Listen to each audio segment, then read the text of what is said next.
है एवरीवन, आज हम पढ़ेंगे आयोडम मेडिसिन को एलेंस की नोट से। तो चलिए स्टार्ट करते हैं। आयोडम एक मिनरल किंगडम की रेमेडी है जो कि एक बहुत ही इम्पॉर्टेंट मिनरल आयोडीन से बनाई जाती है। ये एक एलिमेंट है और आयोडीन तो हमें पता ही है कि थायराइड हार्मोन के सिंथेसिस में कितना मेजर रोल है आयोडीन का। तो चलिए स्टार्ट करते हैं। कॉन्स्टिट्यूशन से द पर्सन ऑफ स्क्रोफुलस डायथिसिस एक ऐसा पर्सन होगा जिसको बहुत ही ज़्यादा ग्लैंडुलर ग्लैंड से रिलेटेड प्रॉब्लम्स होती हैं।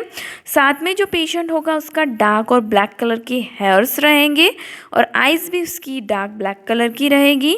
लो कैचेक्टिक कंडीशन रहेगी। कैचेक्टिक मतलब बहुत ही ज़्यादा वेट लॉस हो रहा है, तो इसमें थोड़ी सी लो कैचेक्टिक कंडीशन हमको देखने को मिलेगी। साथ में बहुत ज़्यादा प्रोफाउंड डेबिलिटी, बहुत ज़्यादा वीकनेस देखने को मिलती है। द ग्रेट इमैसिएशंस, ठीक है, बहुत ही ज़्यादा इमैसिएटेड हो जाएगी। मसल पूरा फ्लैश लॉस हो जाता है, उसके लिए हम टर्म यूज़ करते हैं इमैसिएशन, जो कि बॉडी के अलग अलग पार्ट्स में हमको देखने को मिल सकता है। तो इसमें इमाशिएशन हमको प्रोफाउंड डेबिलिटी के साथ देखने को मिलता है। आयोडम में, एब्रोटेनम में हमको इमाशिएशन देखने को मिलता है जो कि स्पेशली लोअर एक्सट्रीमिटीज़ में होता है। इसमें हमको हार्ड ग्वाइटर, हमको पता है कि आयोडीन की डेफिशिएंसी से ग्वाइटर होता है, ठीक है। तो जिसमें हमको हार्ड ग्वाइटर देखने को मिलता है। जब हम उसको एग्जामिन करेंगे तो वो हार्ड कंसिस्टेंसी का रहेगा। पर्सन का जो कॉन्स्टिट्यूशन रहेगा और डार्क हेयर्ड हो सकता है। अगर लाइट हेयर्ड है और ग्वाइटर है तो ब्रोमियम है। ये बहुत ही अच्छा कंपैरिजन है इसका। फिल्स एग्रावेटेड आफ्टर ईटिंग के बाद उसका ग्वाइटर में प्रॉब्लम होगी उसको। अब देख लेते हैं फिजिकल जनरल्स। तो फिजिकली जैसे हमको थायराइड हार्मोन की डेफिशिएंसी से जो सिम्टम्स आते हैं एक से हम कोल्ड रिलेट कर सकते हैं। रेवनस हंगर, बहुत ही ज़्यादा भूख लगती है पेशेंट्स को।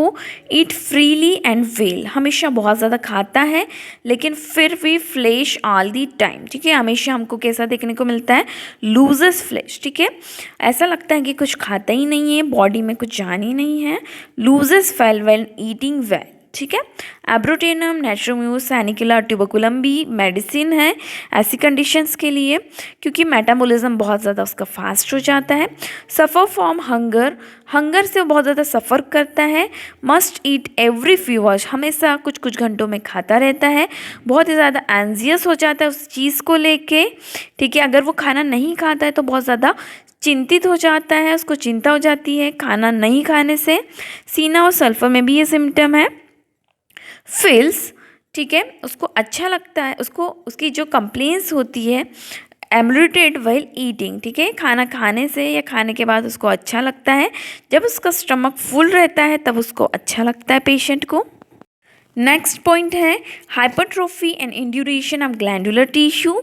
जो ग्लैंड्स हैं जैसे कि थायराइड हो गई, मैमरी ग्लैंड हो गई, ओवरी, टेस्टिस, यूट्रस, प्रोस्टेट, ठीक है, कोई भी ब्रेस्ट को छोड़ के बाकी सारी ग्लैंड्स होंगी वो हाइपरट्रोफी होगी और उसमें इंड्यूरेशन मतलब स्वेलिंग होगी जो ग्लैंडुलर टिश्यूज़ है उनका।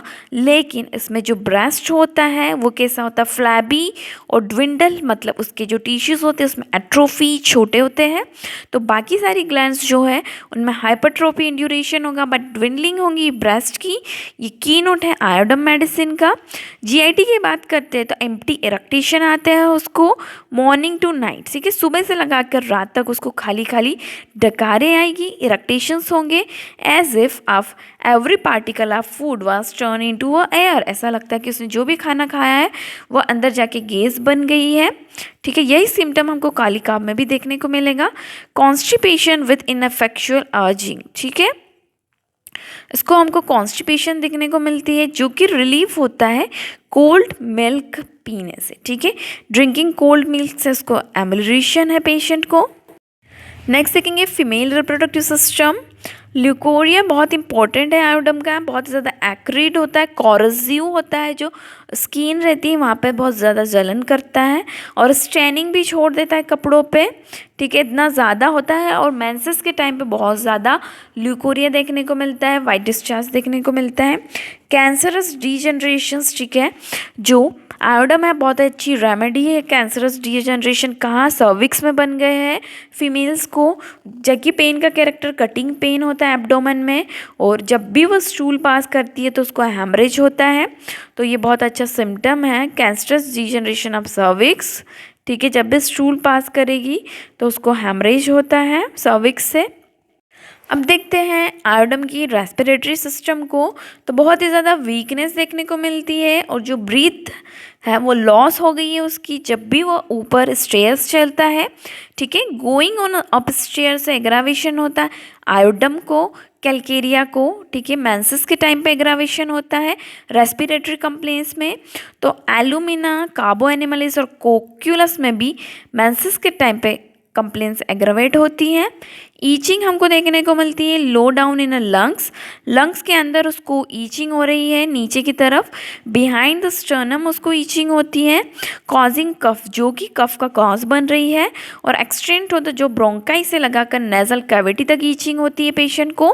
कोकस कैक्टाई, कोनियम और फॉस्फोरस में भी ये सिम्टम है। क्रूप की बात करें, जो गले में खराश है, इसमें मेम्ब्रेन जो होती है उसमें हॉर्स मेम्ब्रेनस कैरेक्टर की होती है इसका क्रूप, जो मेम्ब्रेन को अफेक्ट करता है। हॉर्स होती है, ठीक है, जैसे गला बैठ जाता है उस टाइप की आवाज़ होगी। कफ का कैरेक्टर ड्राई रहेगा, जो कि वार्म वेट वेदर में एग्रावेट होती है। साथ में वीजिंग साउंड देखने को मिलता है और साविंग रेस्पिरेशंस। ठीक है, दोनों ही साउंड हमको देखने को मिलेंगे क्रूप की कंडीशन में। स्पोंजिया में भी हमको वीजिंग और साविंग साउंड देखने को मिलता है। चाइल्ड जो रहेगा वो ग्रैप्स करेगा लैरिंग्स को। ठीक है, जो चाइल्ड है वो ग्रैप्स करेगा, लैरिंग्स को पकड़ेगा।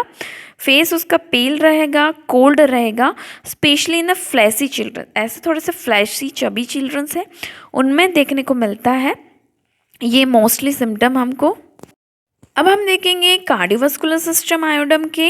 तो आयोडम में पाल्पिटेशंस देखने को मिलते हैं, जो कि वर्स्ट होंगे लिस्ट एक्जेशन से। ठीक है, थोड़ा सा भी कुछ एक्जेशन किया तो उसको पाल्पिटेशंस होते हैं, उसकी हार्ट बीट बहुत ज़्यादा फास्ट हो जाती है। इसी को हम लोग कंपेयर कर सकते हैं डिजिटेलिस से, जिसको from a least mental excitement से पाल्पिटेशंस होते हैं कैल्केरिया अर्स को। Sensation as if heart was squeeze together, उसको ऐसा लगता है कि किसी ने आयरन हैंड से, लोहे के हाथों से हार्ट को पकड़ लिया है और उसको स्क्वीज़ किया है। कैक्टस और सल्फर में भी ये सिम्टम है। ठीक है, ये हार्ट सिम्टम भी बहुत इंपॉर्टेंट है आयोडम के। मॉडलिटीज़ की बात करते हैं तो वार्मथ से तो हमें देखा ही जनरली एग्रावेट होती है इसकी respiratory complaints. Wrap up the head से भी एग्रावेशन होता है इसको। रिवर्स होता है हेपार्क और सोराइनम को, इन दोनों ही सिम्टम में एम्बुलेशन होता है। ठीक है, कॉम्प्लीमेंट्री है इसकी लाइकोपोडियम। इस मेडिसिन को हम कंपेयर कर सकते हैं एसिटिक एसिड, ब्रोमियम, कोनियम, कालीबाइक्रोमम और स्पोंजिया। अगर जिसमें मेम्ब्रेनस ग्रुप है उसमें ये सारी मेडिसिन बहुत अच्छी रेस्पिरेटरी की मेडिसिन है। क्रूपी अफेक्शंस स्पेशली उन अगर हमको ओवर ग्रोन बॉयज़ और स्क्रोफुलस जिसकी डायथिसिस है उससे हम लोग कंपेयर करेंगे इसको। ये फॉलो करती है हेपार के बाद और मर्क के बाद। ठीक है, और क्रोमियम के बाद ग्रुप में हम लोग दे सकते हैं। Act best in a goitre when given after a full moon. ठीक है, जो लिपिड है उनका ये ऑब्जर्वेशन था कि जब भी हम फुल मून के बाद ग्वाइटर में आयोडम को देते हैं तो बहुत ही अच्छा काम करती है, या फिर मून क्या हो रहा है वेनिंग टाइम पे या फिर फुल मून टाइम में देते हैं तब। Should not be given during the lying in period. Lying जो वुमेंस का जो लाइंग इन पीरियड होता है उस टाइम में हमको आयोडम को कभी हाई पोटेंसीज में नहीं देना चाहिए। ये हैरिंग का स्टेटमेंट है। तो ये आयोडम हमने देखी एलेंस की नोट से। आई होप आपके लिए लेक्चर हेल्पफुल रहा होगा। Thank you for watching.